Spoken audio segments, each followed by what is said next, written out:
Welcome all to this 13th meeting of the Joint Select Committee on Foreign Affairs. I welcome the officials from the Ministry of Foreign and Caricom Affairs, also to our listening public. We are here this evening to examine or inquire into the regional integration and strengthening of the Caricom institution. The meeting is being broadcasted live on Parliament Channel 11, Parliament Radio 105.5 FM, and Parliament's YouTube channel, ParlView. Members of the viewing and listening audience can send comments via email at parl101@ttparliament.org or on our Facebook page at facebook.com/TTParliament or on Twitter at TTParliament. Again, as I said, I want to welcome all the officials of the Ministry of Foreign and Caricom Affairs, and I now invite the Permanent Secretary to introduce herself and her staff.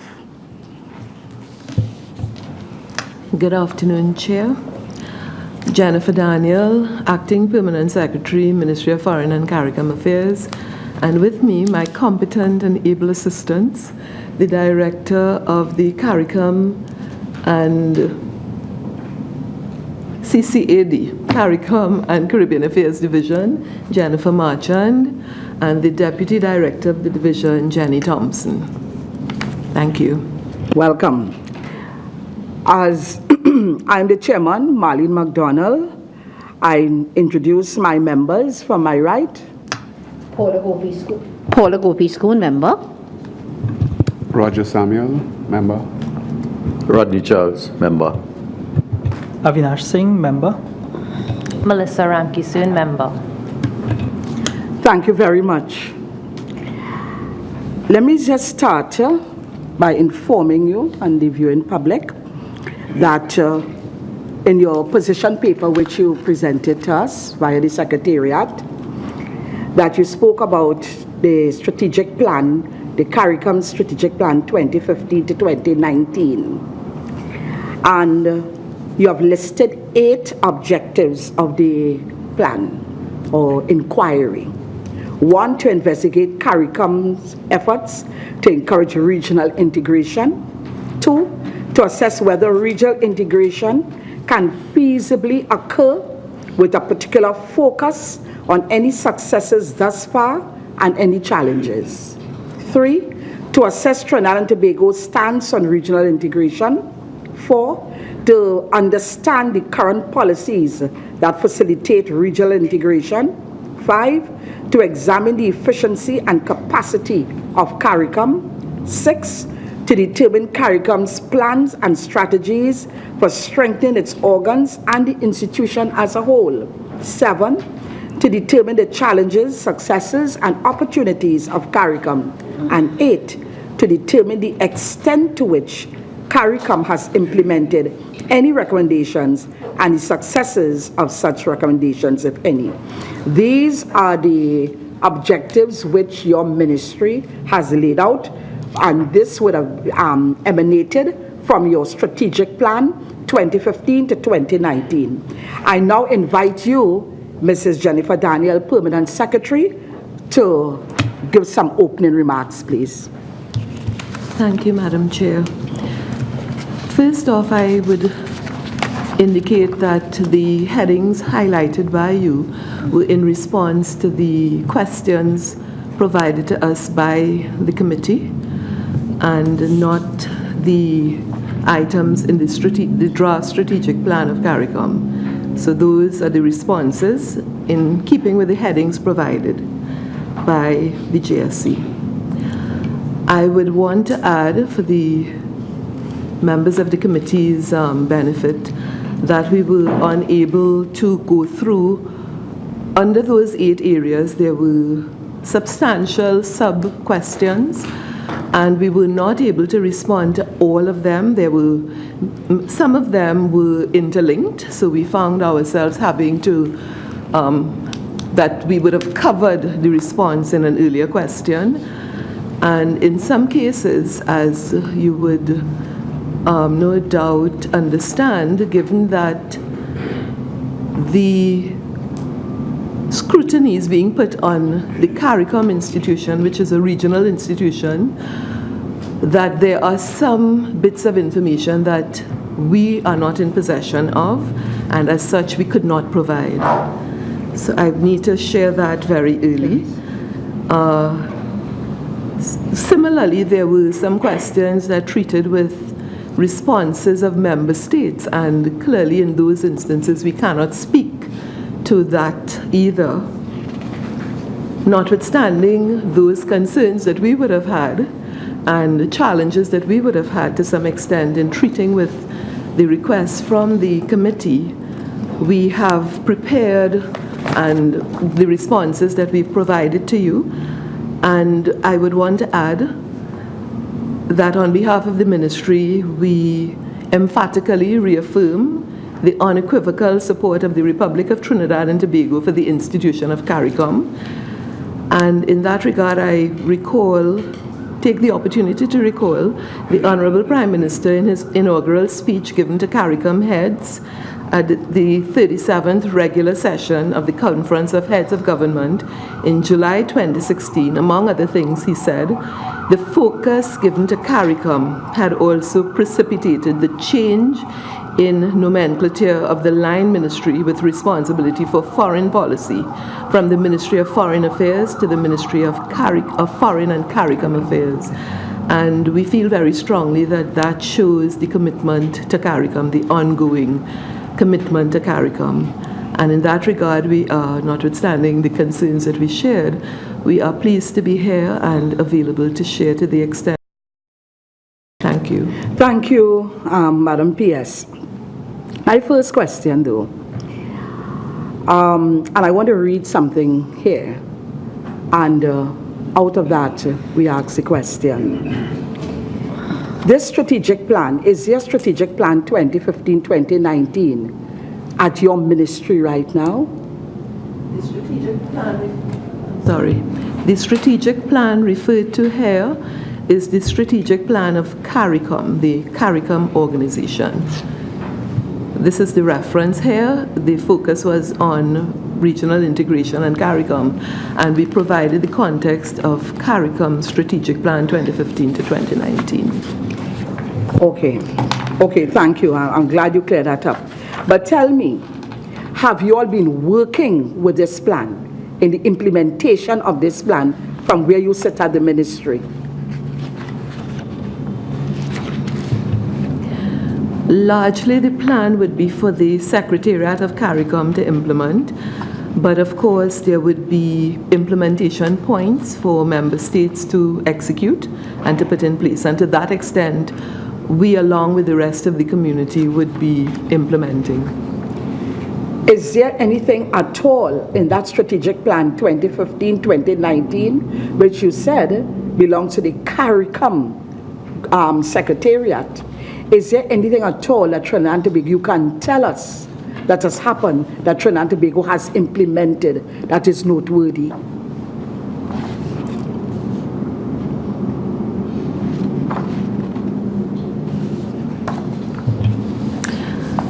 That is very difficult to answer off the cuff, but what I would say, Madam Chair, is that because a strategic plan is for a period, and this period started in 2015 and ends in 2019, and given that the Caricom organization is not a recent phenomenon, it has been with us for some time, so that even in the context of its plan and the areas highlighted, a number of initiatives would be ongoing, so that it is difficult to speak to something that would have started and would have been completed. A lot of it is ongoing work.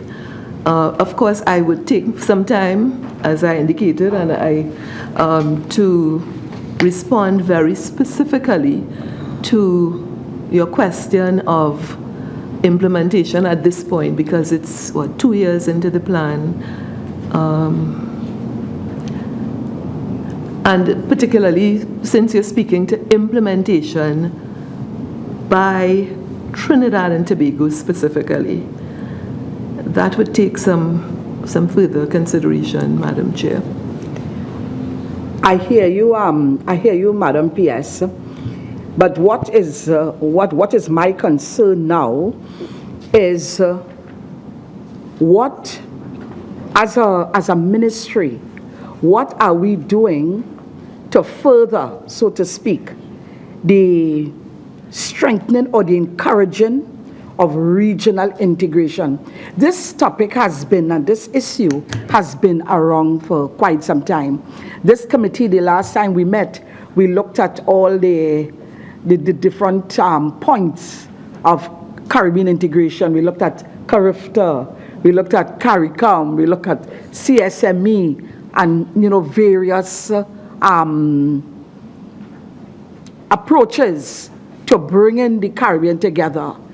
And some of us were very disappointed in that. What could we do as a committee to advance regional integration? We understand that globalization is the one that forced member states, the 15 states, to come together to sign this CSME agreement. There's what you call economies economies of scale when you group together. What are we doing to push this agenda?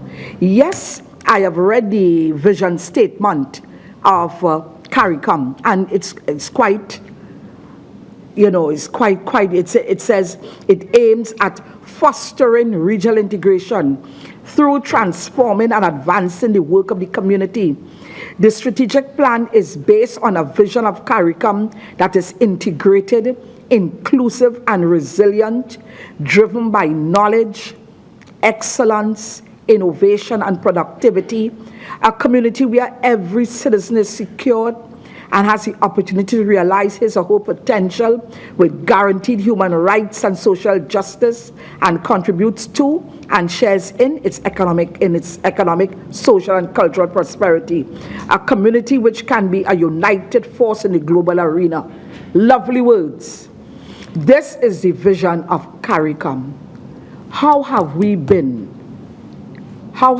performing in terms of what are we doing to push this vision, to make this vision a reality?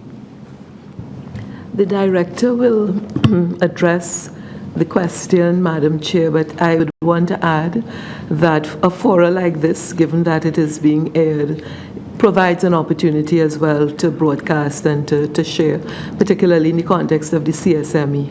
But I will ask Ms. Marchand to... Thank you. Thank you very much. Ola, you answer. Thank you, PS, and good afternoon, everyone. Just to preface my remarks by saying, firstly, that the ultimate goal of the plan is the social and economic development of the community. And this goal essentially dovetails with the revised Treaty of Chaguaramas, which is the constitutional document of the community, where there's a particular article that speaks to issues related to social and economic development. So it deals with improved conditions for the people of Caricom, enhanced work opportunities, greater productivity and production, and so on. And so I think that is important. With respect to what Trinidad and Tobago has been doing regarding the strategic priorities that have been outlined, I wish to say that under the item which deals with strengthening the Caricom identity and spirit of community, there is an item that refers to strengthening relationships among Caricom member states. And it is a high priority for the current government that Trinidad and Tobago seek to reinvigorate its relationships with its other Caricom member states, and in so doing, it will therefore contribute in no small way towards the achievement of that particular priority. I would also like to add that under the issue of social resilience, the matter of health and wellness is critical. This year, Madam Chair and members of the committee, marks 10 years since Trinidad and Tobago hosted a special summit of Caricom heads that dealt with non-communicable diseases. So we are in fact referring to this year as Port of Spain plus 10, because the heads had signed off on the Port of Spain Declaration. And in fact, just a few weeks ago, our Minister of Health presented a strategic plan, Trinidad and Tobago strategic plan, regarding NCDs at one of the hotels in Port of Spain, where it sets out Trinidad and Tobago's strategies in this particular area. So I think that we are well on our way regarding advancing initiatives for health and wellness. On the issue of advancing human capital development, I am of the view that the Trinidad and Tobago government policy does indeed accord great priority to the issue of skills development among our youth, of course, in particular, but also skills development for persons who are already in the workforce, as well as, given our own economic circumstances at the moment, skills development for those who may have lost their jobs and are therefore looking for another job and require new skills in order so to do. So those were just the few comments I wanted to make on that. Thank you. Thank you. And I want to take off from something you had said, Director Marchand, when you spoke about the government's commitment to reinvigorating our position and our role and our contribution to Caricom. And of course, I want to substantiate that with the fact that the government's policy is clearly enunciated. This is Trinidad and Tobago as a country in the official government, official policy framework, and also in the draft National Development Strategy as well. But Caricom is like any other organization that is so dependent on the performance of the rest of the parts. It's not just about Trinidad and Tobago. And as we have seen in older organizations, we have seen what has taken place with regard to Britain and Brexit. And the whole question of the European Union and its strength, and it's of course far older than Caricom, and so a lot depends on the commitment of the country. And as I said, you've enunciated it, and I'm endorsing it now. But there must be challenges. And there are meetings, and you spoke about all of the strategies, and it's at the various Caricom meetings that take place throughout the year that strategies are supported, and we build the process, and that's where the work goes on through the various through the machinery of Caricom. Evidently, there are challenges, and there must be, especially as there are all these disparate parts and so on. I want to ask you about the challenges that Trinidad and Tobago has encountered, and by your own very experiences, going to meetings and coordinating, even within Trinidad and Tobago, within the ministries, because then again, it's the Ministry of Foreign Affairs, but you are a coordinator of all of the ministries, because as I said, there are several areas that are required to give attention in pushing the Caricom agenda forward. I want to speak to you as the coordinating ministry, so to speak, as to the challenges that you find yourself in, both as country and as ministry.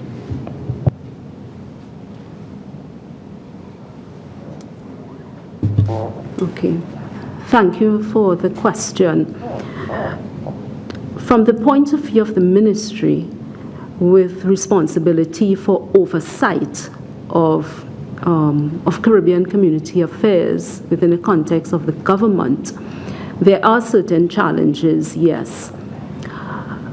Certainly, it stems from the fact that there are some of our partners, stakeholders, who are more responsive than others with regard to the work of the community, because as you would imagine, the community is such that whenever meetings are coming up or there are particular initiatives being undertaken, Trinidad and Tobago has to report.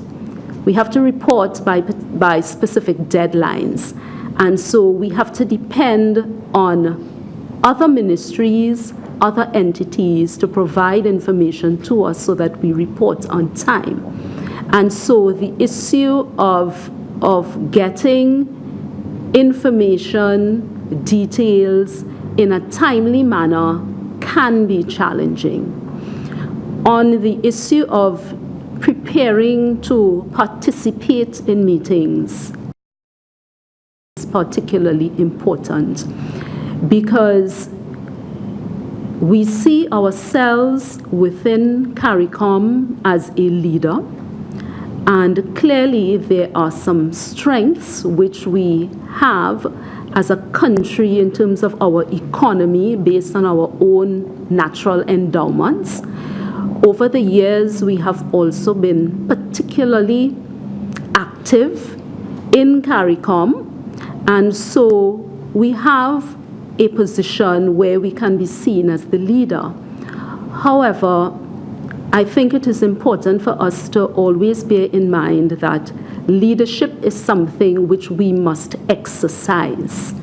And so when we go to meetings, it is essential that we prepare ourselves and prepare ourselves well to participate actively in the discussions. It means we must therefore have our positions properly prepared.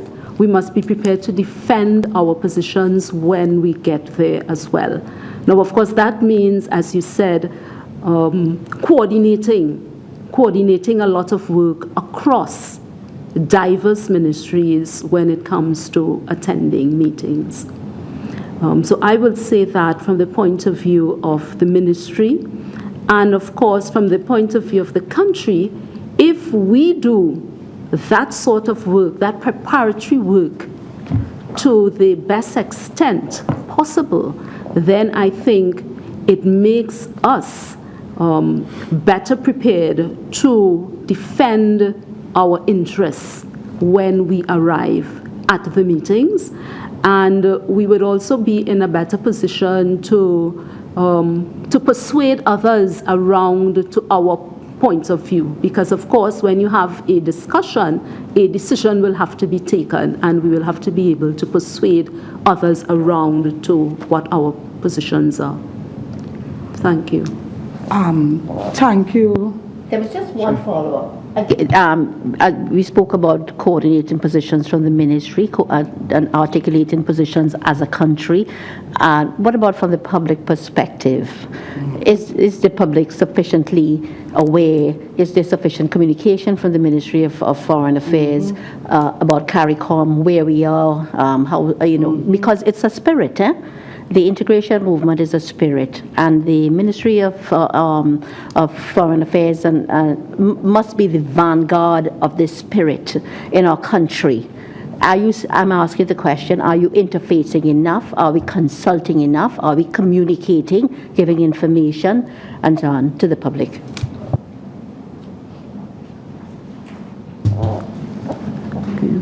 Thank you for the question. We in the ministry at the moment, we do some outreach.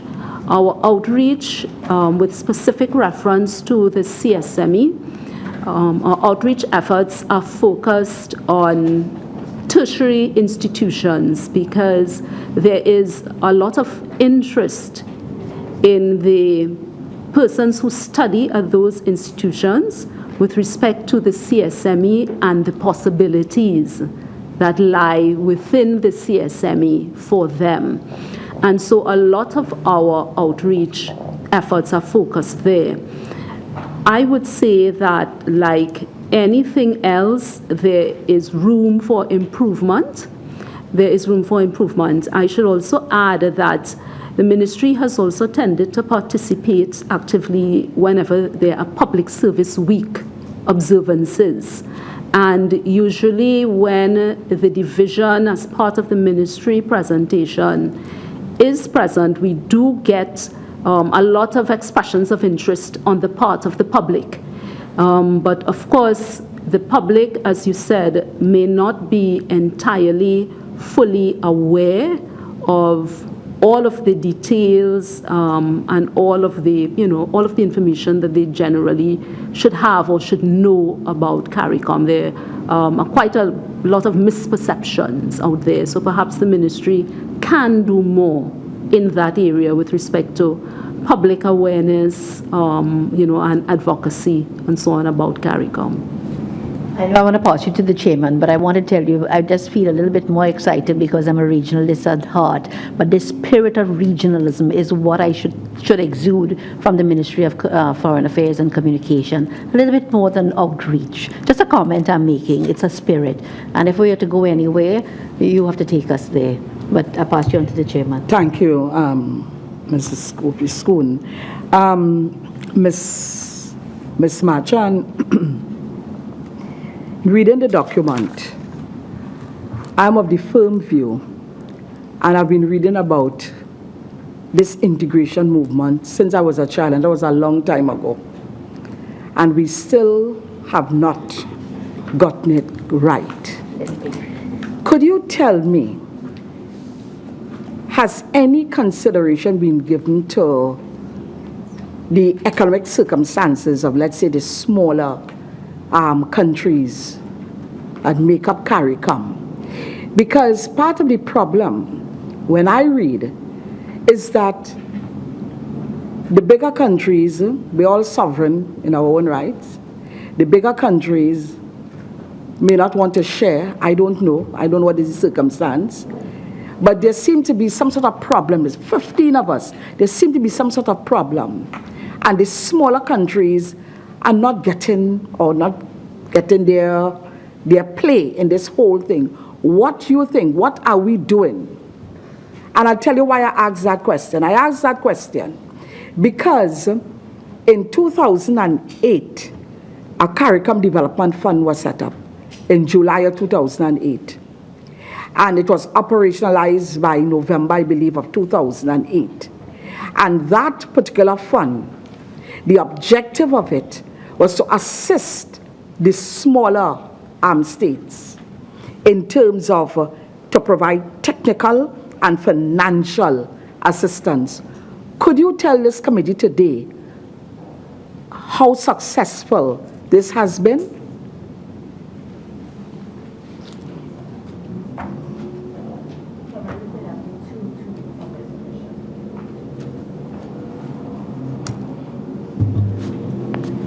Thank you, Madam Chair. Is it specifically to the fund or just the concept of the whole concept of the Caribbean Development Fund being established to assist the smaller countries?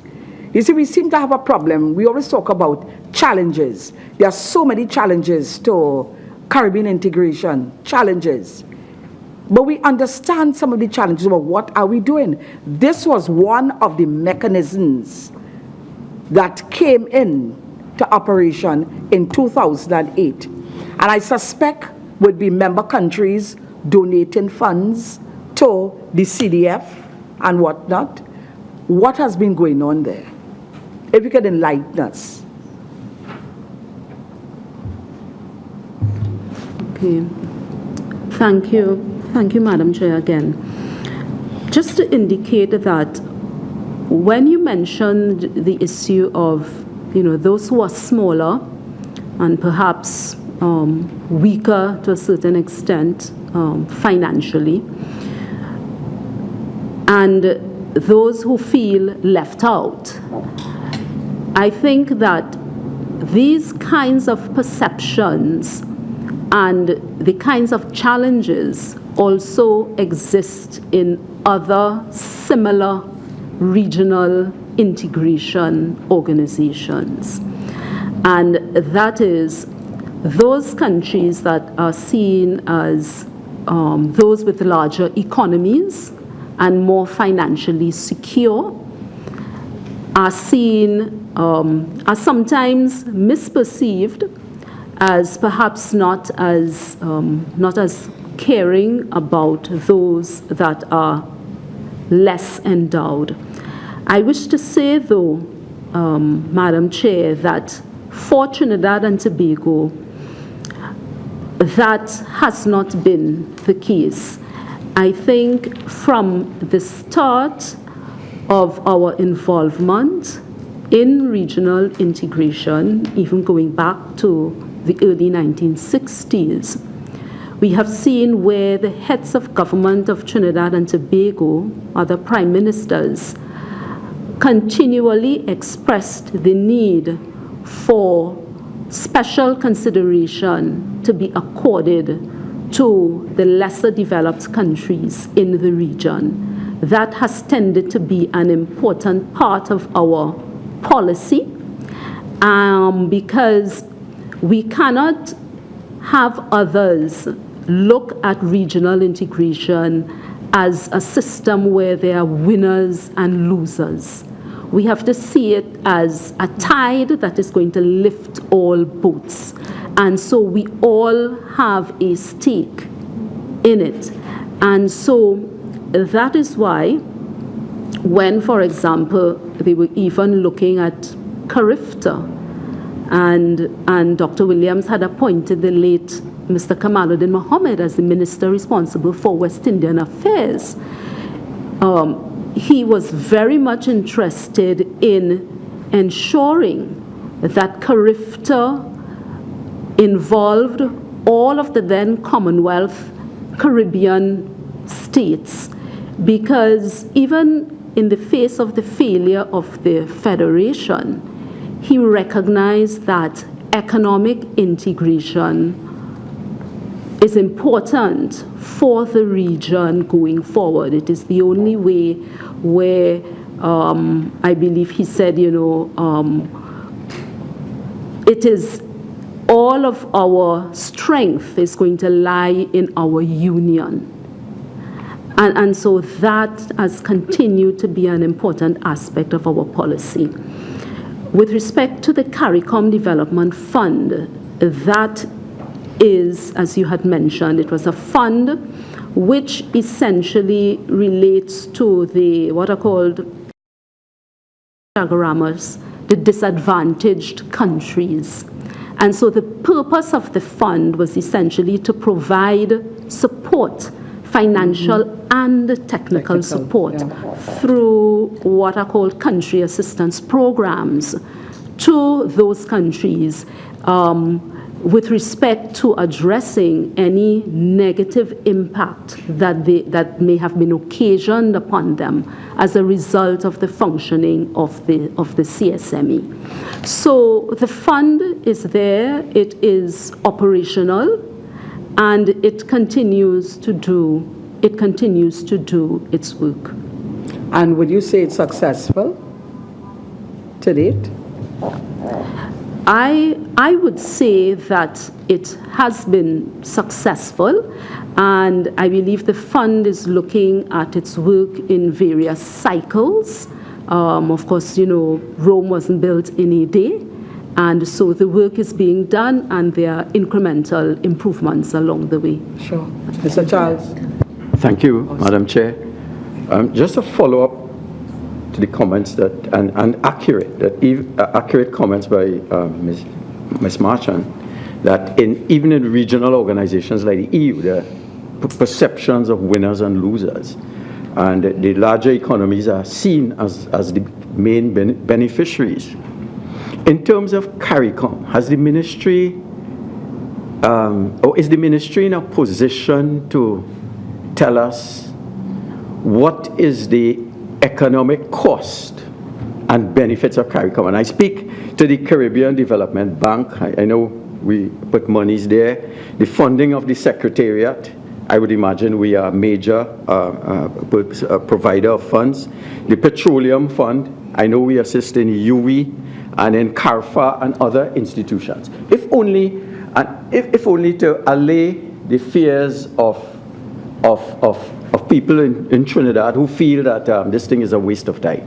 If we could have a measure of how much do we spend, the taxpayer, how much does he spend, and what benefits do we get in terms of trade and whatnot, to see if we're in a net beneficial position, which would argue the case more forcefully for us, or to help us when other countries say that we are the chief beneficiary and they are the main losers. Because you may very well find that in supporting these various Caribbean institutions, we may be putting out much more than we are given credit for.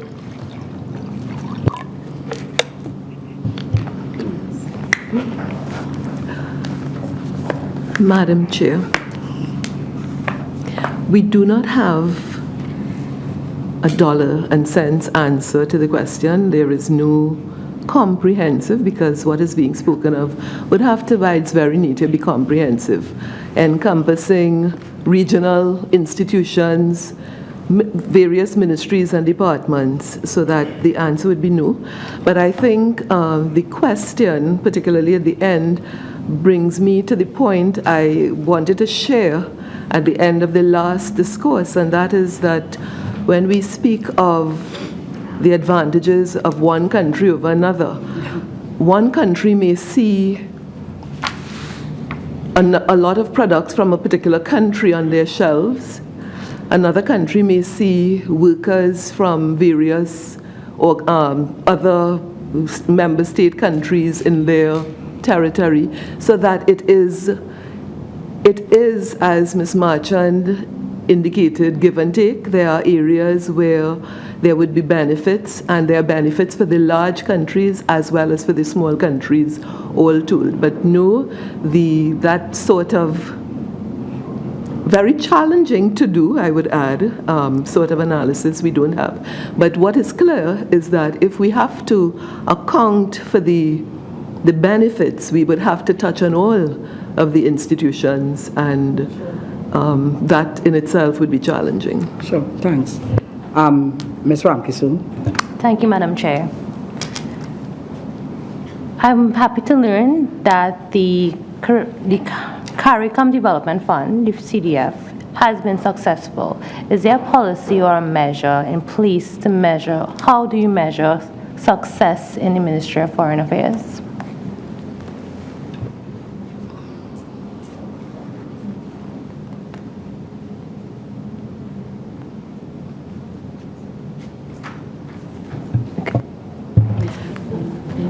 The question is in respect of the fund or the Ministry of Foreign and Caricom Affairs? You can give it to me as the Ministry of Foreign Affairs, but we did measure the success of the fund, so if you want to tie in the both, you can. Let me speak for the Ministry of Foreign and Caricom Affairs, because in terms of the fund, remember we had said at the beginning, part of our challenge is that we do not have the comprehensive view that the Secretariat would have.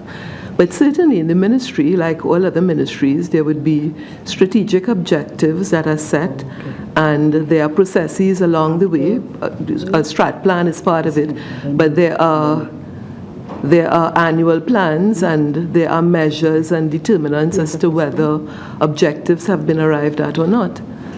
And all of these things are ongoing, so that there are systems in place, yes, to measure specific things. But in terms of the plan, the CDF, I don't know that we would be in a position even so to do. There would be an extent to which I suppose we can attempt, I was about to say attempt to measure the benefits to Trinidad and Tobago, but even that would be contrary to the very intent of the CDF. So in response, the challenge is that we are being asked to treat with an area for which we will not have the information to be able to do the kind of informed analysis to give you the answer that you're speaking to. Mr. Samuel? Good day. I want to ask a question based upon what Ms. Jennifer Marchand opened up when she talked about a Caricom identity. What do you mean, or what is a Caricom identity? And then I'll have a follow-up question. What is that question? What is the Caricom identity?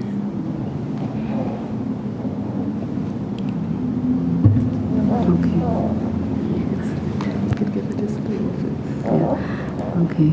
Thank you. Thank you, member, for the question. I think this would have been a reference made to a mention. I know that Mrs. Gopi-Skoon, Minister Gopi-Skoon, made a response some time ago about the spirit of the community.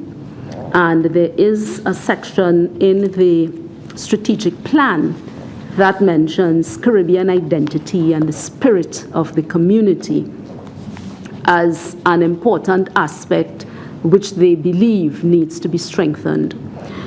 The issue of Caricom identity is one with which the community has been grappling.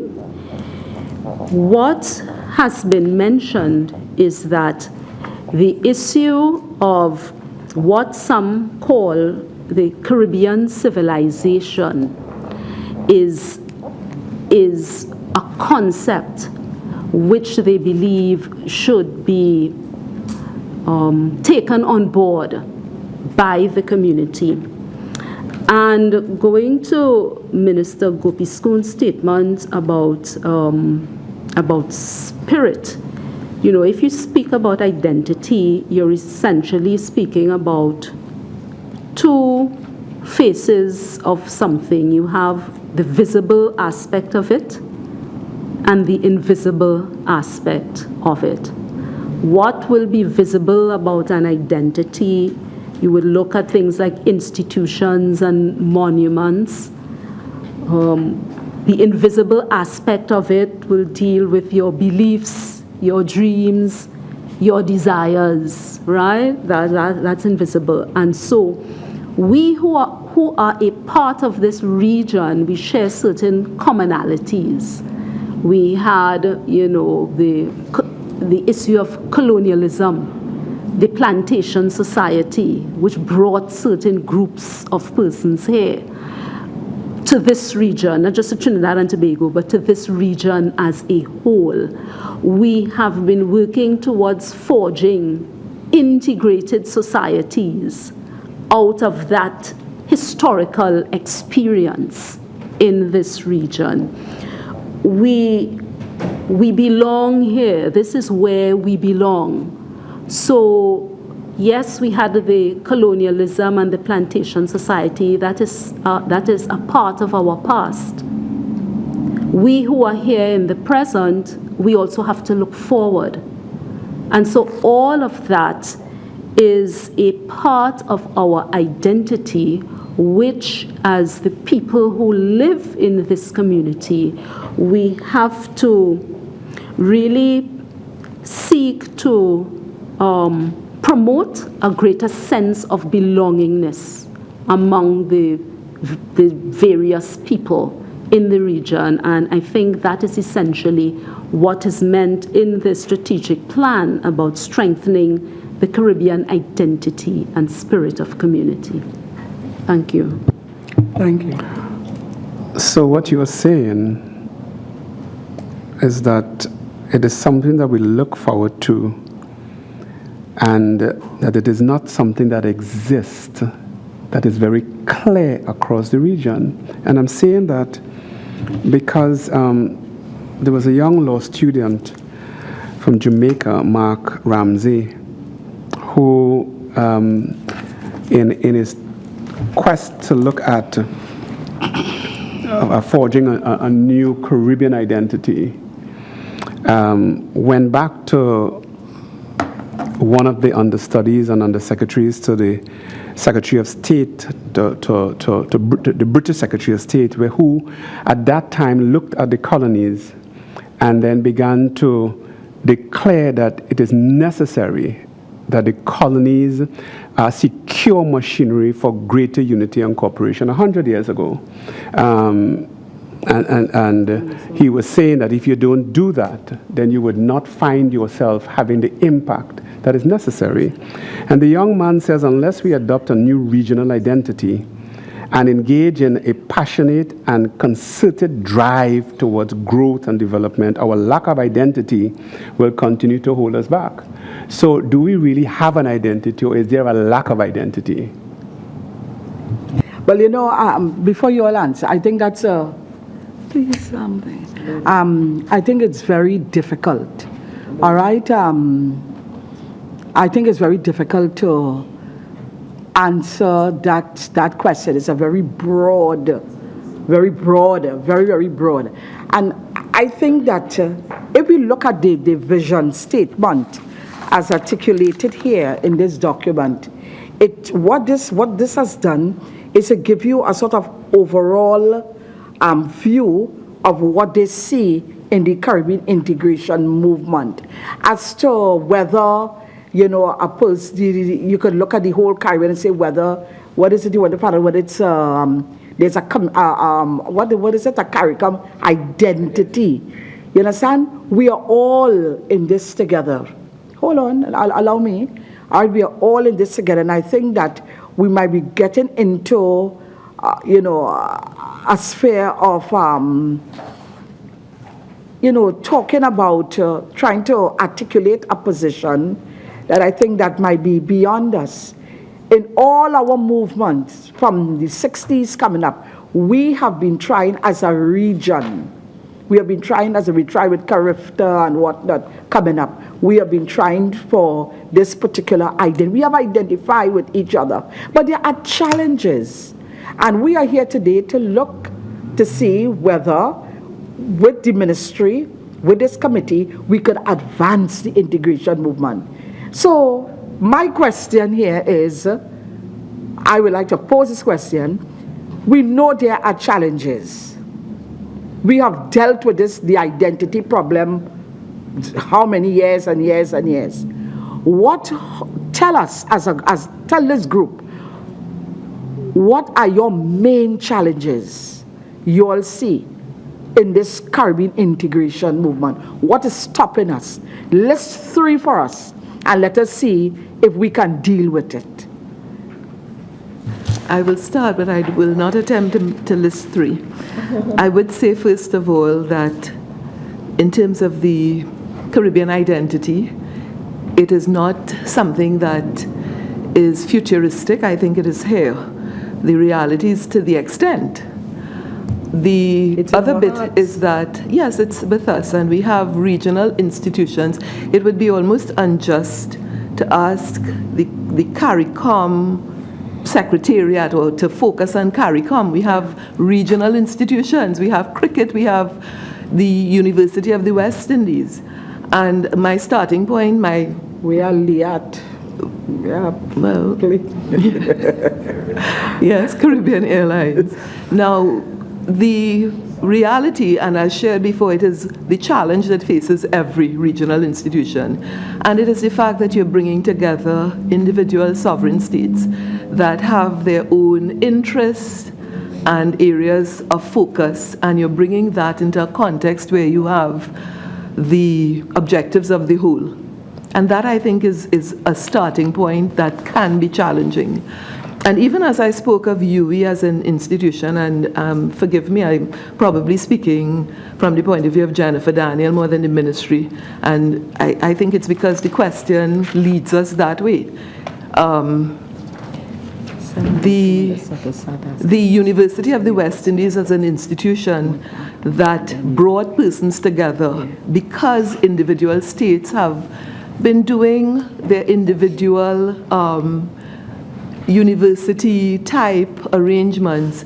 It is a means of our losing the ability that we had once upon a time to come together, so that there was a particular era when all of the persons in the legal fraternity knew one another because they were at school together. Yeah. Persons who did engineering, medicine. So I'm saying that because the regional institution was probably not able to carry the burden of each individual territory, and where they saw their needs were, there was the need to develop local institutions that in a way may have affected our ability to have that regionalness.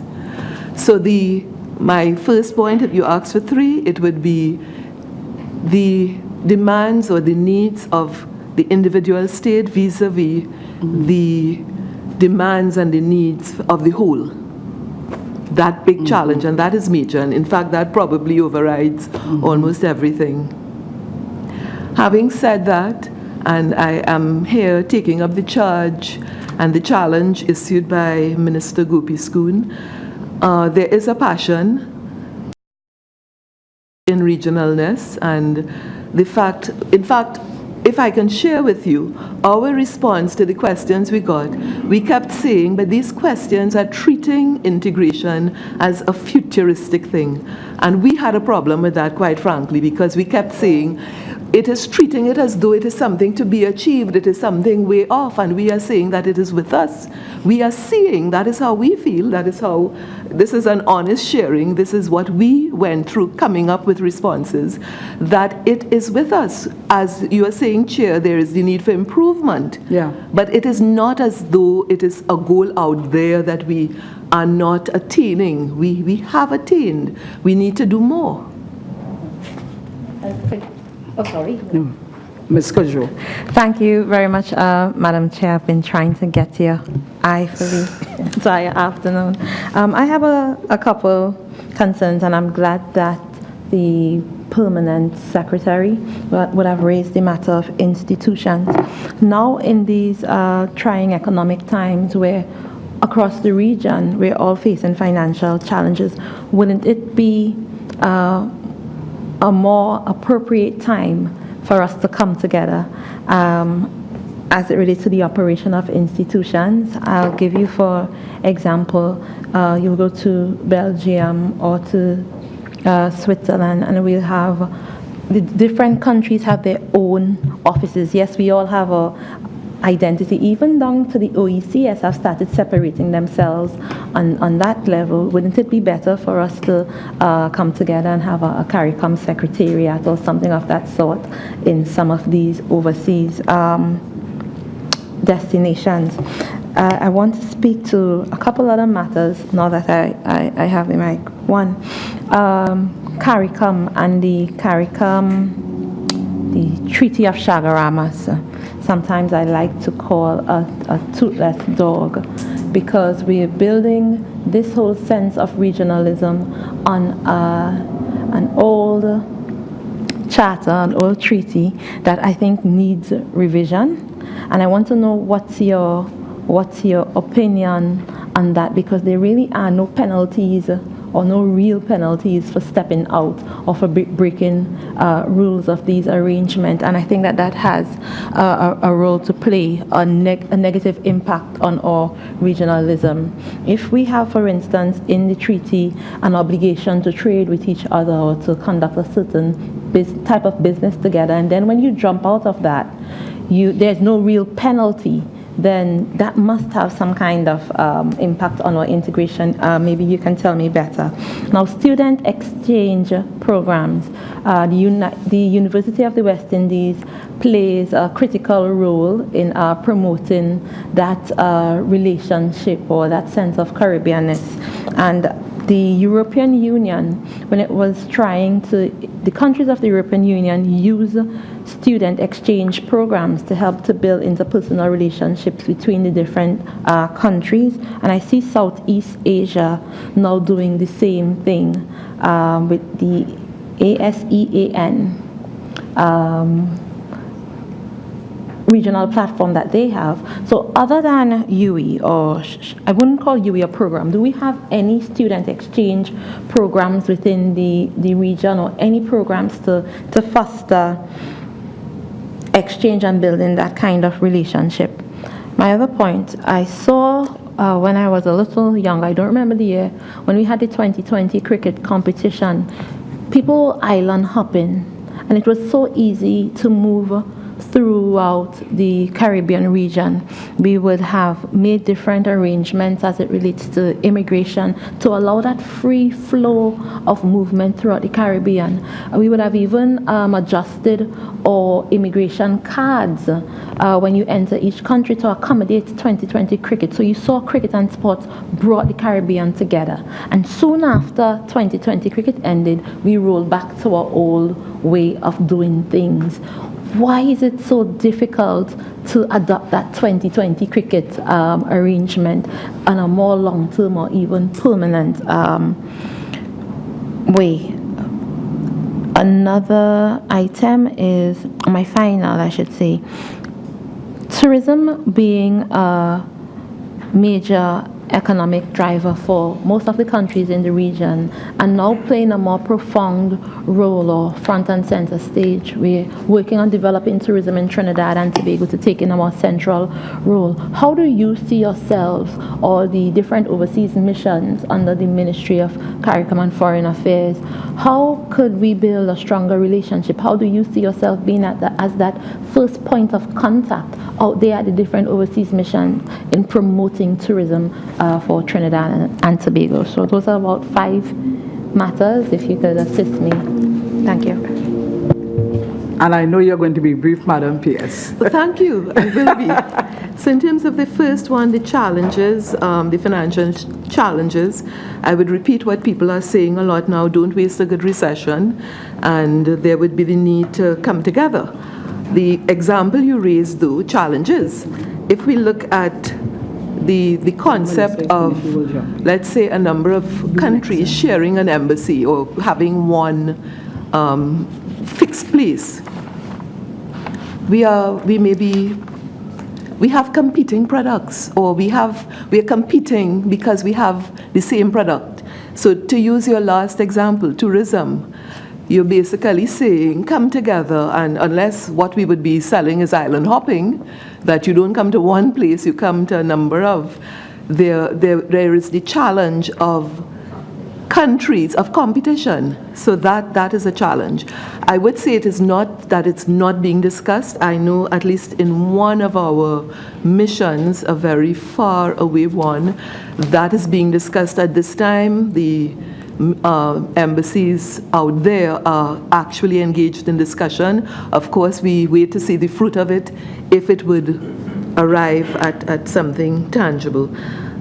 The revised Treaty of Chaguaramas, there is a revised treaty, 2002, and I'm seeing here there's an OCS mission in Brussels. So it is, but you mentioned that is breaking up even as we speak. Let me draw on a more recent example. When we negotiated the EPA with Europe, we faced Europe, or we approached Europe as one body, right? One bloc. As one trade bloc, CARIFORUM. But to negotiate the agreement, each country had its own mission or office in Geneva, right? When we are going out on missions of that nature, where costs could be reduced, where we are going out as one Caribbean, can we rent an office or operate out of the same office when we are trading or interacting with the other countries as one regional bloc? And that's just a recent example.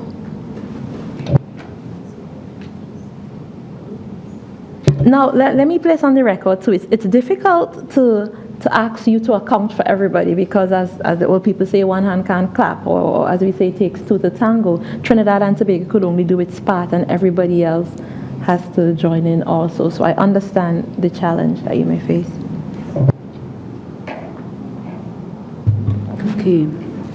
Okay, thank you. I will just speak to the issue that the member raised on what in Caricom we generally call joint representation, and externally in terms of the region.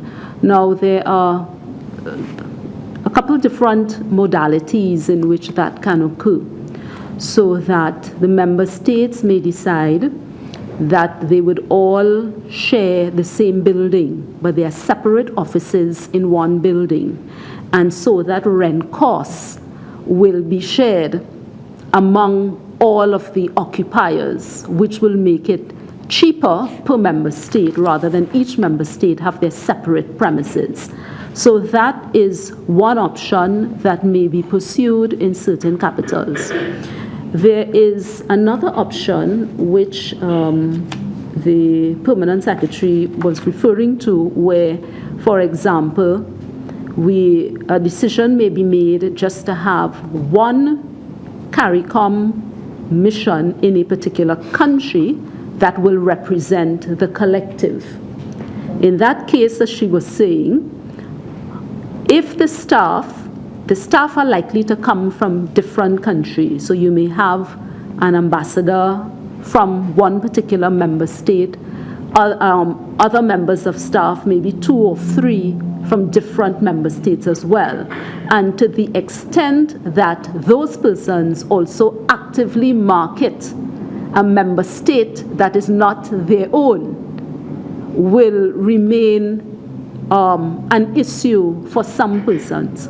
What I also wish to add is that under the Vienna Convention on Diplomatic Relations, it will also be for what is called the receiving state to accept such an arrangement.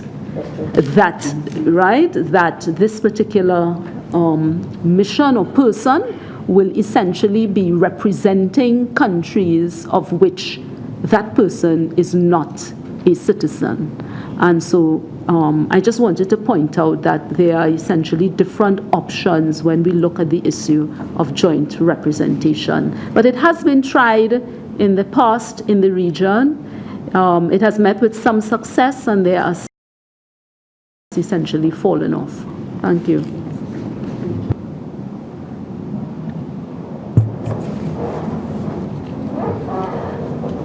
To move on, student exchange programs, I think the Ministry of Education would really need to speak to that.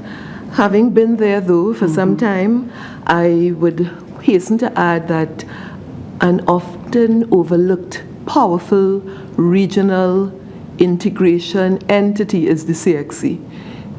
It is powerful because you bring together the Caribbean in terms of the education system and how the exams are set and everything. There could be the ability to relate and to pull us together. So the CXC, but I can't answer in terms of whether there's student exchange programs. Yes? Movement throughout the region, you mentioned it happening for 2020. And I imagine it was a business decision because you had a ready market. So the challenge will always be, would it be worth our while to go from here to there and so on? But linked to that, I know that out of Caricom, there's supposed to be a focus on a multilateral air services agreement, and that is something that it is one of the areas that needs to be advanced and progressed. And I think Ms. Marchand has, but before I pass you on to Ms. Marchand, in terms of the final point, leveraging our missions, it is something that the attention is being given to. As it is now, every time we have heads of mission going out, there is that interface with the various line ministries to ensure that they are brought on board and they know exactly what. But we do recognize that there needs to be continuing work at the level, and we recognize as well that the push has to come not from out there but from within the ministry, facilitating that, and we are looking at that.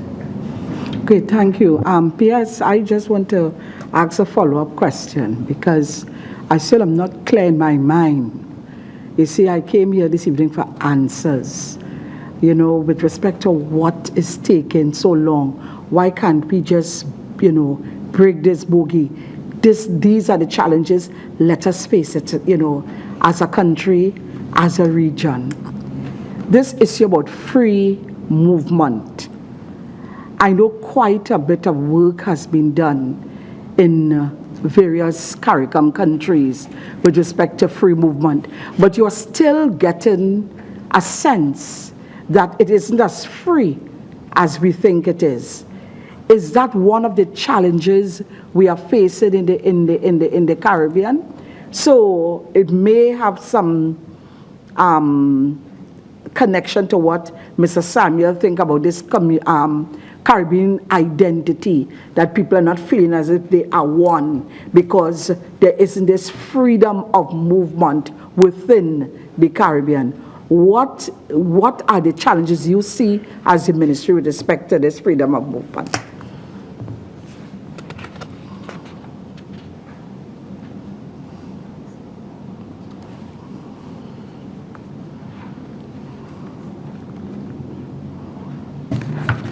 Thank you, Madam Chair, members.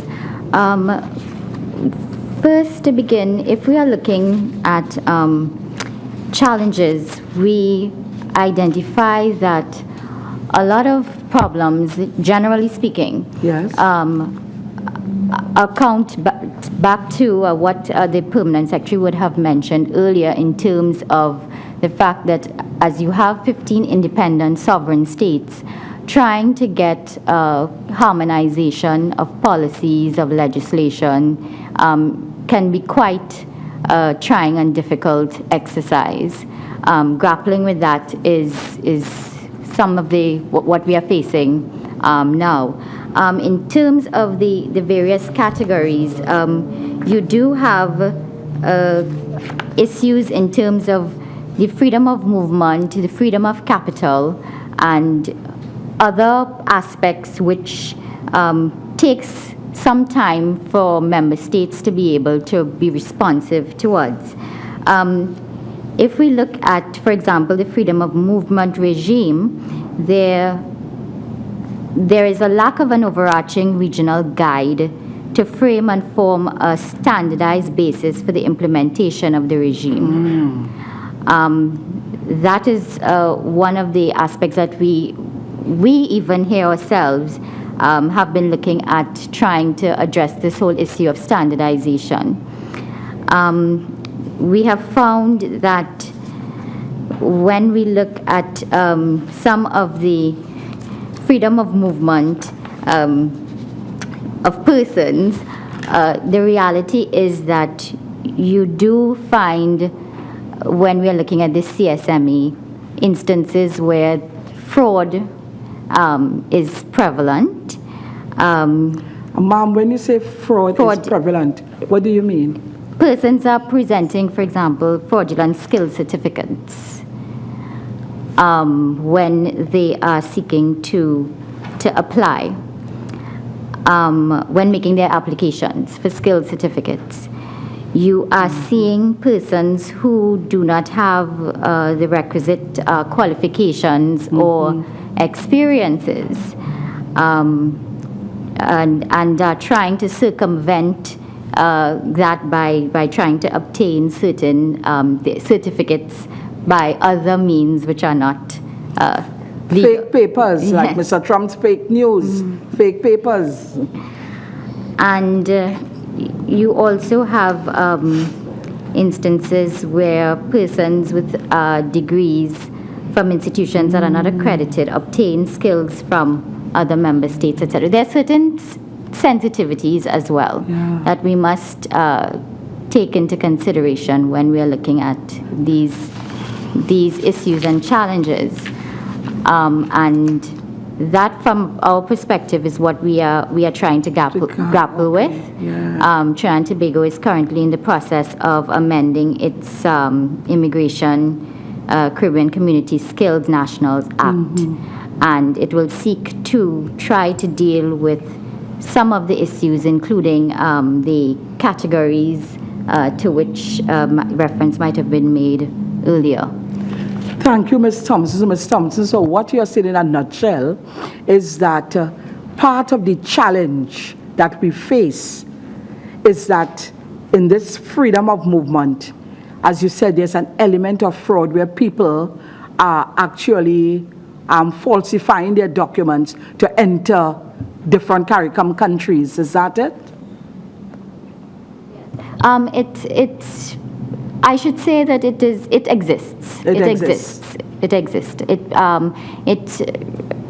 It would probably be not fully correct to say to say prevalent, but it does exist. Yes.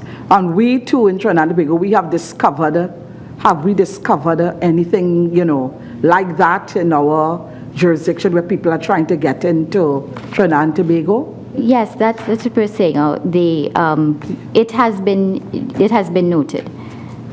And what are we doing, just to the viewing public, what are we doing to deal with that situation? Because it presents now a challenge in going forward. Mm-hmm. So what are we doing to deal with it? Well, at the moment, we work very closely with our other agencies, particularly with our national security, mm-hmm. and in particular with our immigration officials. Yes. There are committees which are established where they meet and they discuss those issues and look to find ways how we can address those issues. So those committees meet regularly, and those issues are brought to the front. Of course, as well, other agencies, security agencies, would be involved. Thank you. So I could understand why practices like that, where they exist, can thwart, so to speak, the freedom of movement.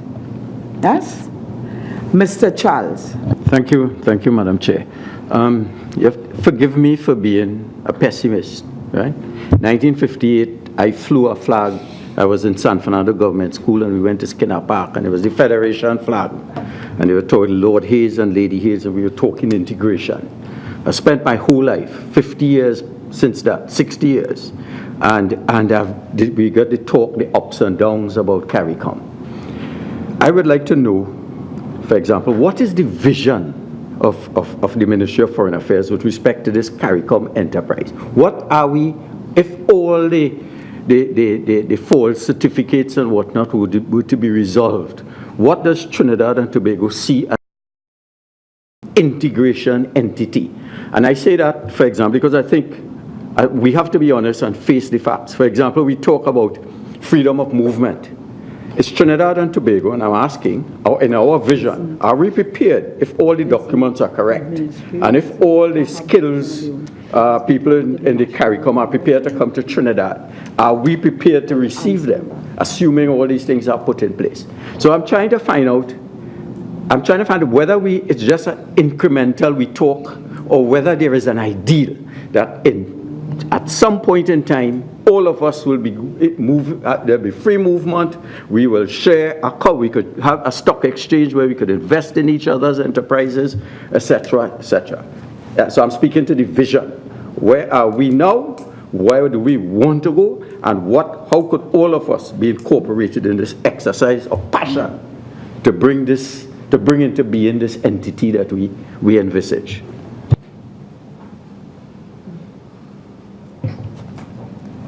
I will start the ball rolling.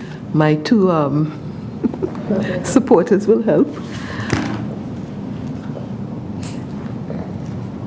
My view is that there is not a single goal that you would arrive at any point in time. It is evolving, it is continuous, it is moving. I'm sorry to hear that you're a pessimist, but maybe you're a pessimist because you worked out how it would happen and it didn't happen that way. But I think there are things that are happening, and we need to recognize that there would have been movements in some areas, and that where there are deficiencies, we are seeking to bring improvements and to continue the process moving forward. We must remember that when we talk about the free movement, we receive applications not only from persons from outside of Trinidad and Tobago, our nationals apply for the certificates as well, and there is a movement. We need to recognize that it is not a one-way flow. And just that, we need to recognize that that is happening and that there are benefits in all of the various areas for certainly. I want to keep up the regional stance, but at this point I'm saying that for Trinidad and Tobago there are definite and clear benefits that we have been maximizing. Benefits. And just in terms of the pessimism, the Calypsonians, Black Stallion, you understand why we can't unite 7 million and the Caribbean man, and also Sparrow Federation. Minister. Can I? Sure, go ahead. Can I just jump in, because you said that you can be a bit of a pessimist, and we spoke about all evening. We're talking about challenges and so on. But there have been so many gains, and Minister Kojo spoke. State Member Kojo spoke about the gains made with in terms of sport and tourism, and of course we are hosting Carifesta 2019. It's going to be the greatest Carifesta ever, and we're going to be all excited. And I'm sure your ministry has a pivotal role to play and so on. But I speak to success because this country has benefited and has benefited for a number of years from this single market by virtue of our manufacturing sector being able, in terms of trade. It is quantified, and you were in government, and you would, if you look at the figures are there. It is our single, outside of energy products, the region is our single largest market, and that's by no small measure. And this is the success of the Caribbean single market. Now, we haven't achieved everything, and we have a long way to go in terms of economy, and it's because we're at various places as countries, and but that single market, we've achieved great success, and when it was contemplated in recognition of a more globalized economy and the challenges that we will all face as businesses and persons in terms of our survival out there, making sure that our goods and services are competitive enough to be able to survive in international markets, and even in our own territories as well, because you do have movement of goods coming inside of our territories as well. And and I'll tell you, and I'll speak to the current government's position on it as well. And this is the reason why our government has so much in support of the CCJ, the Caribbean Court of Justice. And it's clearly articulated in our official framework and also in the draft National Development Strategy as well. And it is because the CCJ has a role to play in the protection of all of us who benefit under the Caribbean single market and economy, as far as we've benefited so far. So all of our goods, all of our providers of goods and services, and all of us who are able to live and work and trade, etc., within the region, they are there to protect us, and they are there to assume custody of the rights of all of the participating states and nationals and so on. So maybe PS, you can speak to the role of the CCJ in terms of the success of the CSME. Thank you. But before PS could answer, I want to add to what the minister has just said. Now, Mr. Charles asked the PS a short while ago about what is the vision, what is that vision for Ministry of Foreign and Caricom Affairs and whatnot. You know, do you have your own plan? How you intend to go about this?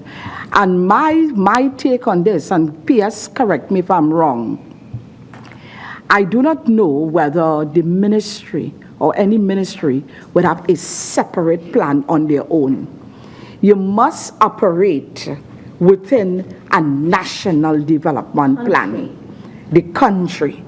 And therefore, the national development plan would speak to what would be the goals and objectives of the Ministry of Foreign and Caricom Affairs. And therefore, I want to answer Mr. Charles that the PS the PS would look at her national development plan as articulated, right, which is for the whole country. And of course, she can, in part, as they did here, superimpose with respect to Caricom, the vision of Caricom, until once it is in tandem with the National Development Plan. So I don't think, PS, correct me if I'm wrong, if I'm right, because it has been placed here, it has been placed in the public domain, and I don't want people to leave here with the feeling that you somehow have this plan, and you somehow have a plan on your own. Your plan is not on your own. Your plan is part of the National Development Plan of Trinidad and Tobago. Madam Chair, with respect, let the Permanent Secretary answer the question. What is the vision of Caricom that her ministry is pursuing? If you don't have a vision, then we don't know where we are going. And all I want to know as a citizen of Trinidad and Tobago is what is the grand vision for in terms of our foreign policy in the context of our ambitions and our vision for Caricom. That's a simple question. As Chair has indicated, it is consistent with what has been articulated in the government's national plan and what is also echoed in the 2030 plan as well, so that the Ministry of Foreign and Caricom Affairs, consistent with those two plans, we are working. In fact, we have a draft. We had prepared a draft strategic plan, and we are at the point of reviewing to ensure that it lines up with the 2030 document at this point. Thank you, PS. I just would like you to go back to the CCG and it's how it can add to the success of the economy and of the goals of the CSME goal. Thank you. Okay. Thank you, member, for the question. The CCJ is regarded as the guardian of the revised Treaty of Chaguaramas.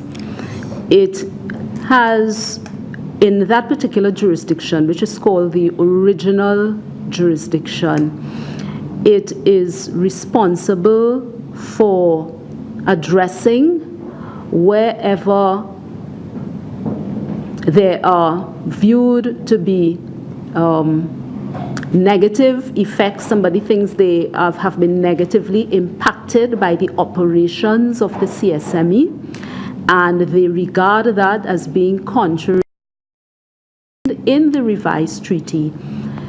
That person or entity can trigger the mechanism and bring the matter before the CCJ for its consideration and judgment. Now, with the CCJ, it is interesting in that I believe there are three entities who can bring a matter before the court. It can be a member state, it can be a company, and it can also be a private citizen. So all three can decide to bring a matter to the court for consideration, and it is in that particular instance with respect to the private citizen where the famous judgment in the Shanique Mairi decision came about, because she was in fact a private citizen of Jamaica. Just to also add on that, because there was some mention of the pessimism and so earlier, I think we must also bear in mind, and perhaps this is where we need to do more work in terms of public education. The fact is that every day in this region, hundreds of thousands of persons move. And most persons move without any problems. It is whenever there are very few instances that, we get the hand-wringing and there are all these criticisms that, nothing is working and so on. But I think we must always bear in mind that, by and large, people who move freely really do not encounter a lot of problems at all. So there is, in fact, more success than failure.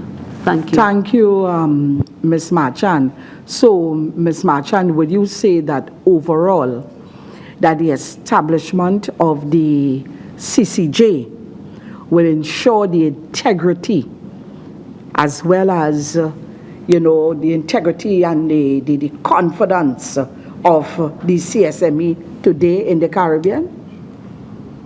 If you're doing that, answer that in the context of the fact that only 3 Caribbean jurisdictions, Guyana, Barbados, and Belize, have the CCJ as the final appellate court.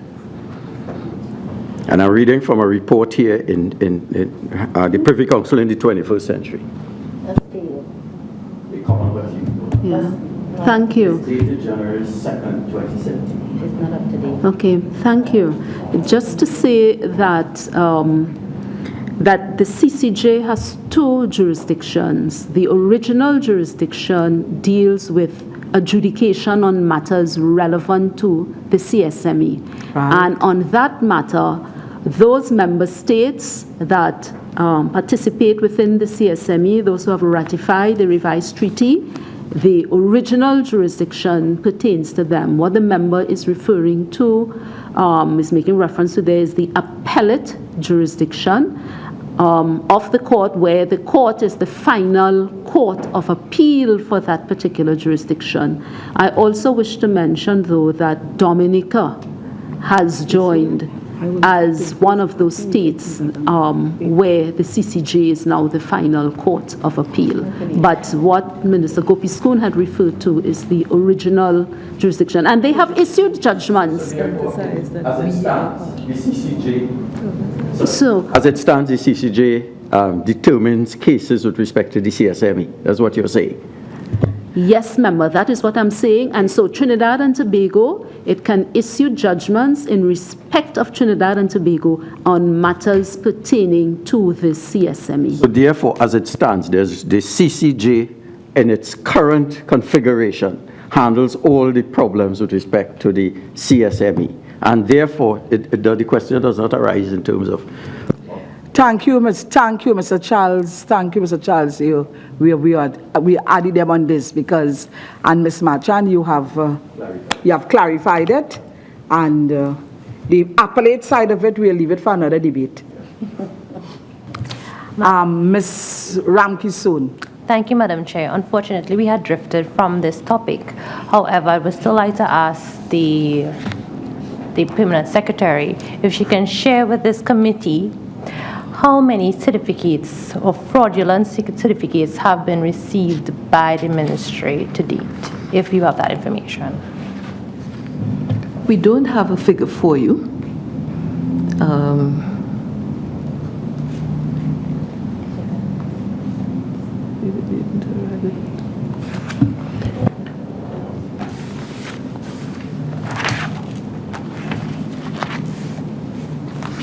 Yeah, so we don't have that information. Would you like to share it with us at a later date? Would you like to provide the answer later? The answer can be provided. Okay, thank you. I would like to touch on another aspect in relation to Trinidad and Tobago's stance on regional integration. We have learned from your submission that Trinidad and Tobago has taken a leadership role in undertaking advocacy in respect of several areas of importance to the region. I would like to know to date if you can share some of the areas that we, Trinidad and Tobago, has undertaken as in the terms of the leadership role you spoke about in this response. Thank you.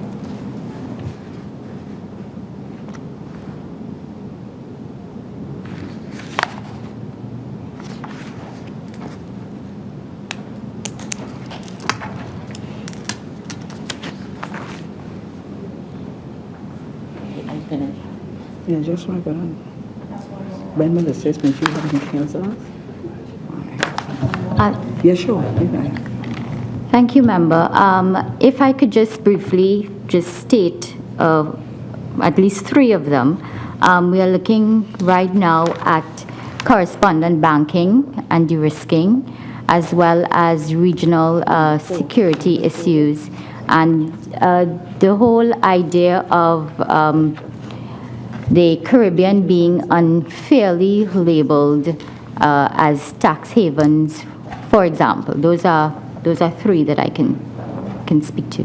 Can you share when these has been started and what stage it is at? They're ongoing. What happens is that with our bilateral partners, particularly those of whom have an active voice in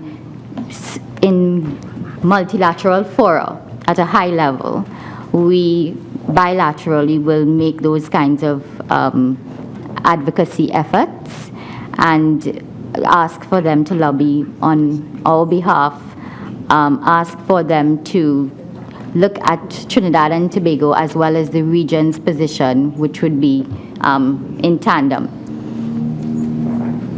I would like to learn more about these areas that we are involved in directly as it relates to our bilateral partners. And if you can share with the committee that response at a later time, it would be appreciated. Yes, some of these issues, because of the sensitivities, I wouldn't be able to Discuss go into in public, in no problem. detail. As I said, regional security is one of, in the main, that's a very major one. And we would recall that the Prime Minister is the lead head for regional security in the quasi-cabinet of Caricom. And as such, he plays in particular a leadership role in respect of regional security. Is that part of the Caricom Implementation Agency for Crime and Security? The Caricom institution of the community. In your submission, you shared one of the ways that Trinidad and Tobago can continue to be part of this regional contribution, and you stated that we have been committed to meeting of financial contributions. Can you share what that financial contribution looks like? In terms What of I what? would- If I may ask. In terms of your submission on number 3, part 3. I'm asking for clarification. You would like to know what Trinidad and Tobago's contribution looks like. In terms of your commitment in meeting I don't know if this is an annual something that you make, but you have stated that you are committed to making a financial contribution. I'm not sure to what specifically, because the answer didn't say. Okay. And that's what I'm probably asking. What is this financial contribution that you are speaking of? Is it something annually? Is it something you're contributing to? What? Because this is in response to your answer is what has Trinidad and Tobago done to advance regional integration? And this was one of the responses given.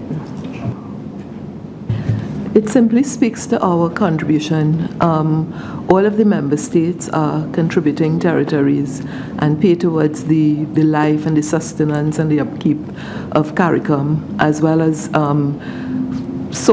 funds that may be sourced through, let's say, the EU and so on. So we were simply making the statement that we are committed, notwithstanding our challenging financial circumstances, to meeting our commitment, our financial commitment. I'm not sure if this was in relation to the EU funds, because in another submission you did speak about the EU funds, so this gave an impression that this was something different. Unless you would like to refer to exactly where, and maybe it's a case of, again, of the overlapping, so we may have mentioned one item in 2 places. Oh, sorry, we may have made mention of one item in 2 places if the answer was relevant. No problem. On page 3, number 3, part 3, it goes to say this country has actively participated in meetings of the various organs of the community and has remained committed to meeting its financial contributions. This is in response to what has Trinidad and Tobago done to advance regional integration.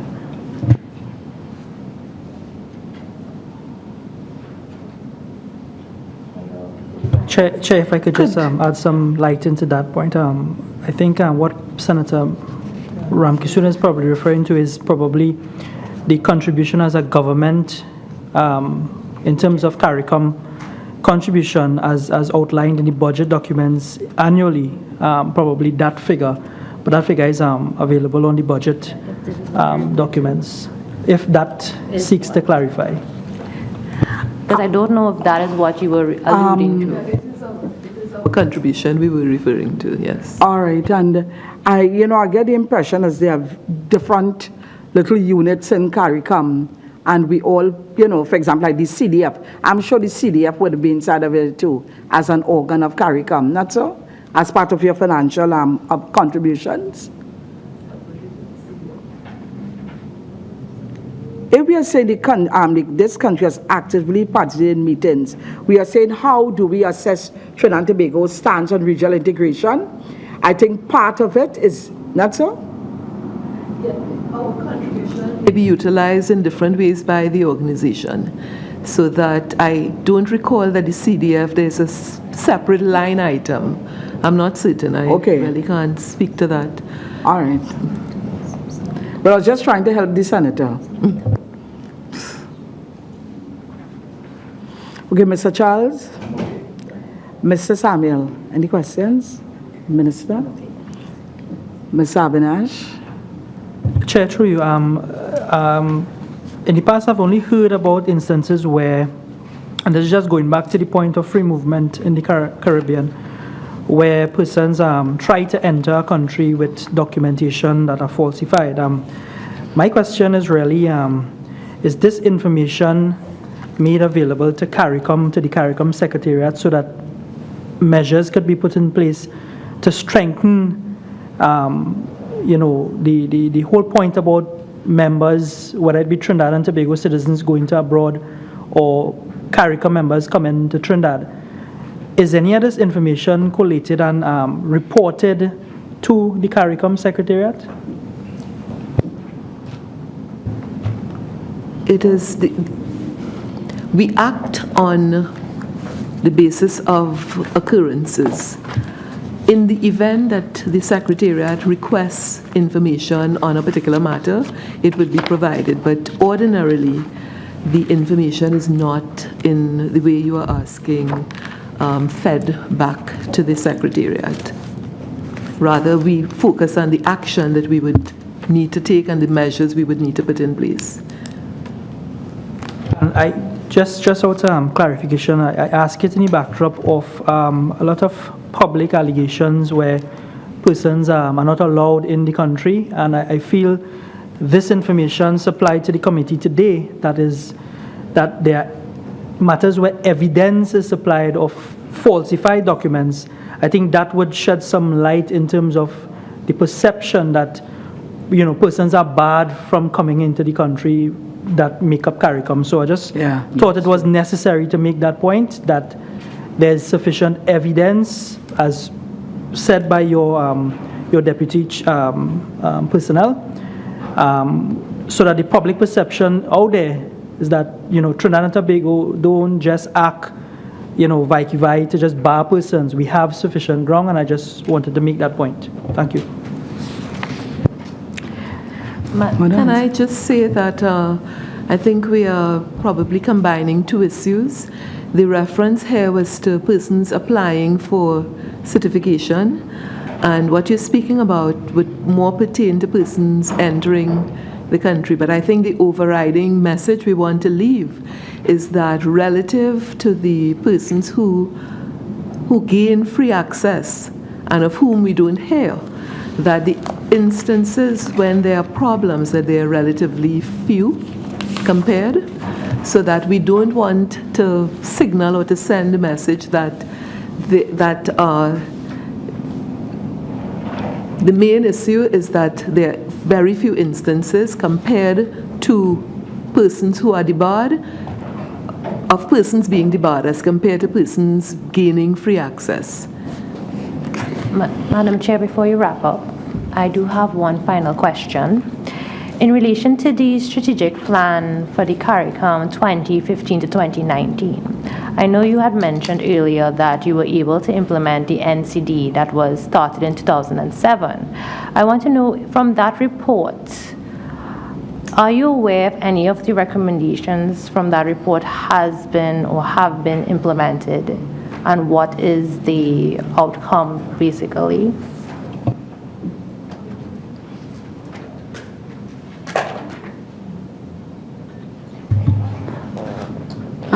Thank you. I would appreciate if the member could repeat the question, please. Excuse me, please identify which report. I'm alluding to the discussion we had earlier about the Caricom Strategic Plan 2015 to 2019. 2 years has passed, and one of the items we have mentioned as a member state, we were implemented the NCDs, which would have been launched in 2007, which is the 10th year anniversary. Is there a report that was done? And if so, are there recommendations coming out of it? And if so, have we implemented any? And if we have, what is the outcome of that?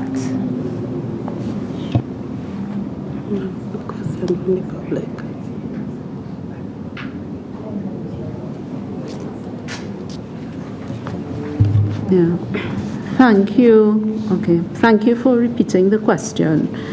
Just to say that when I made the remarks earlier about our new strategic plan on non-communicable diseases, is that when we hosted the summit in 2007, there were certain regional initiatives that had been agreed. And so, for example, one of them is every September we have Caribbean Wellness Day. We have created programs such as CDAP and so on in relation to this, what some people refer to as an epidemic of non-communicable diseases in the country, diabetes, cardiovascular problems, and so on. Now, in the current strategic plan, Caricom strategic plan 2015 to 2019, under the heading social resilience, it relates to human and social development. And it is under that particular rubric that there is an item which refers to advancing initiatives for health and wellness. So that while in 2007, when we agreed to that declaration, and in 2011, for example, there was a high-level meeting on NCDs at the United Nations in New York, and there has been continuous work in that area. What I was referring to is that in the current version of the strategic plan, the item appears, and Trinidad and Tobago, in terms of its own national policy, recently launched a strategic plan with respect to NCDs. I believe it goes up to 2021 or something like that. But I was linking our own national efforts with what is contained in the Caricom strategic plan. That is what I was doing. So I wasn't referring to the actual reports. What the minister presented approximately a month ago, what he launched was Trinidad and Tobago's national strategy. Thank you for clearing that up. So is it that we have different approaches to, or different strategies that the ministry is implemented to achieve the Caricom's goals, such as building economic resilience? We have a different strategy to deal with that. Our environment resistance, or is it that the other ministries are dealing with this? Okay. Yes, member, yes, that is exactly it. So that there are some areas of the plan where, depending on the issue, it's the particular line ministry that will actually be the implementing arm for that particular issue. And what role do you play? Is it that you have an overarching role now with the ministry that you can tie in with the other Caricom states? What is the role that you would play? what the Ministry of Foreign and Caricom Affairs does is we have general oversight of all CARICOM issues that pertain to Trinidad and Tobago, so that we do coordination with the other ministries, and as Minister Gopiskun said earlier, in terms of when we prepare for meetings. So we have a general coordinating role and that oversight function. How would a minister learn of these recommendations? Is it that you do an annual report and submit to cabinet, or how would you share what you have learned with all the ministries? Because everyone will have their different strategy and plan. They shared with the minister, the upper line minister. Can we explain that, for instance, COTED, the trade organ within CARICOM, the primary ministry is in fact the Ministry of Trade and Industry, so that the representatives of that ministry would take the leading role. Now, the Ministry of Foreign and CARICOM Affairs would be working with them, but they are the lead. And that plays out, as the example was shared in terms of health, it would be a similar thing, so that the line ministry is very much, it is not a case of our having to inform, it is that it is their work that they are doing, and we are working with them. Okay, thank you. Thank you. P.S. This is the age of technology, and I have two questions sent in to us. How does the first question came online? How does the ministry keep the diaspora informed of issues in Trinidad? Read the transfer of skills and expertise gained in the first world countries which can benefit Trinbago. How do you keep the diaspora informed of issues in Trinidad? Read the transfer of skills and expertise gained in the first world countries which can benefit Trinbago. Again, I would say that I am happy that we are here because we have free advertising on television, no less. We are currently working on rolling out in a more forceful way our registration for citizens abroad, the RSNE. Okay. And it is a very useful tool. Part of it is what the man in the street can relate to. You have persons who are traveling and you register, and particularly in the times that we are in, it is a valuable source of information, current information in terms of the safety and well-being of persons. And I don't need to illustrate why that is important. Yes. It is becoming more and more important. But another element of it, and it links to our diaspora policy that we are honing at this time, and in fact, shortly we will be engaging stakeholders, and of course our stakeholders would include the diaspora. And since we are in stringent times, you know, we would be using the technology to reach them. Yes. But the other element involves not just knowing where people are, but knowing the skills and competencies that people have that we feel may be of benefit to the country. In terms of skills coming back, or even if it is not that you relocate, you may be able to share your skills for a season.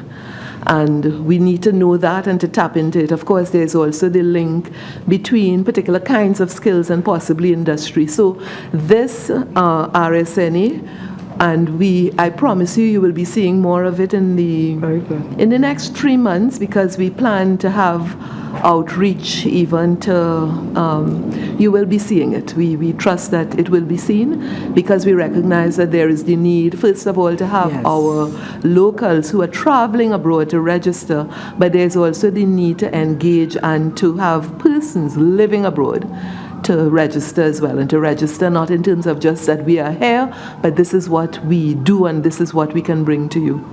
Thank you. And if I may add, that can tie in nicely with the question asked earlier on by Minister Kajou, that in terms of knowing where we have clusters of persons with skills that may tie into whether it's tourism or energy or what have you. Yeah, that's skills. So that is another question. what is it total, and we've been talking about the Caricom fund whole afternoon, what is the total amount of funds disbursed to Caricom and its various entities, example the CDF annually?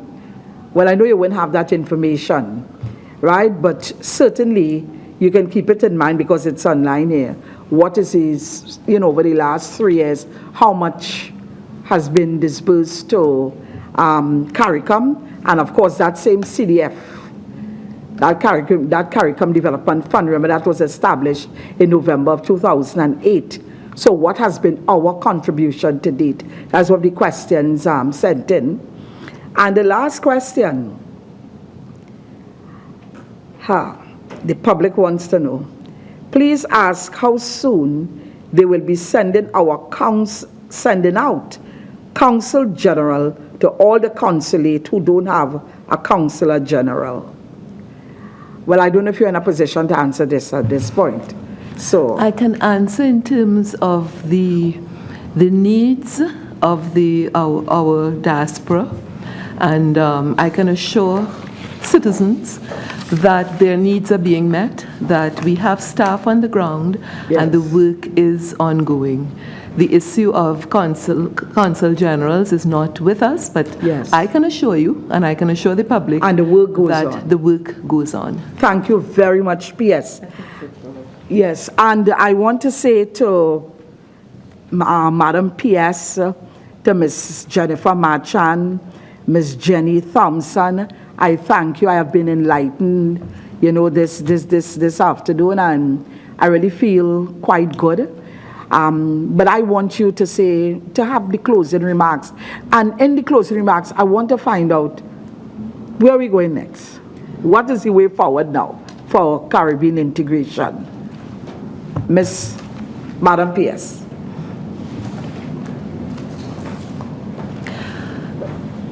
I thank again the committee for the opportunity to be here, to have the ability to share some of what is happening and to get free press. I thank you as well for reminding us and not reigniting, but because the flame has not gone out, but if not reigniting, stoking the fire. And reminding us again to be passionate about something that we are passionate about, which is Caribbean integration. And I can assure you that we take back that passion. We are reminded that the eyes are on us. The fact that persons have called in, it means that there is an interest and there are needs that we have to continue to meet.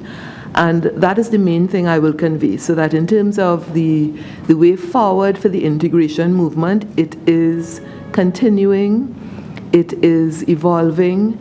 We have to be responsive, which is why we can't even dictate a very precise end, because as things occur in the international arena or regionally, we have to be responsive.